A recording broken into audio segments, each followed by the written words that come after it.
Hi friends, இன்னைக்கு என்ன பார்க்க போறோம்னா கம்பை எப்படி பிடிக்கிறதுன்னு பார்க்க போறோம். முதல்ல உங்களுக்கான கம்பை தேர்வு செஞ்சுங்க. கம்பத்தை பூமியிலேருந்து வச்சு உங்கள் நெத்தி மட்டத்துக்கு இந்த அளவுக்கு எடுத்துக்கணும்.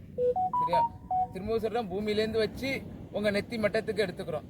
வாங்க இப்போ கம்பை இந்த அளவுக்கு ரெடி பண்ணிக்குவோம். அப்படி சாப்பிட்டு கம்பை எடுத்துக்கிட்டோம். இப்போ அந்த கம்பை நம்ம மட்டத்துக்கு கட் பண்ணி எடுத்தாச்சு. உங்கள் நெத்தி மட்டத்துக்கு கட் பண்ணி எடுத்தாச்சு. அதுக்கப்புறம் கம்பை எப்படி பிடிக்கிறதுன்னு சொல்லி தரப்படலாம். உங்களோட கையிலேருந்து ஒரு முழம் வச்சு பிடிச்சிக்கிறீங்க. இடது கையிலேருந்து 4 விரல் கேப்பு வச்சு கீழ்ப்புறமாக பிடிச்சிக்கிறீங்க. 1 2. நீங்கள் ரைட் ஹேண்டாக இருந்தாலும் சரி, லெஃப்ட் ஹேண்டாக இருந்தாலும் சரி, எப்பயுமே சிலம்பத்தை வலது கையில் தான் பிடிக்கணும். உங்கள் கையிலேருந்து ஒரு முழம் கேப் விட்டு பிடிச்சாச்சு. அதுலேருந்து 4 விரல் கேப் விட்டு கீழ்ப்புறமாக திரும்பவும் கிட்டவும் 1, அடுத்து 4 விரல் கேப் விட்டு கீழ்ப்புறமா பிடிச்சாச்சா? பிடிச்சி தயார் நிலை நிற்கும். பிடிச்சாச்சு.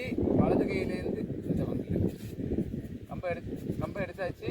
வலது கையிலேருந்து ஒரு முளை வச்சு பிடிச்சாச்சு. இடது கையிலேருந்து 4 விரல் கேப் விட்டு கீழே, வலது கை மேலே, இடது கை கீழ்ப்புறமா பிடிச்சாச்சு. ஓகே.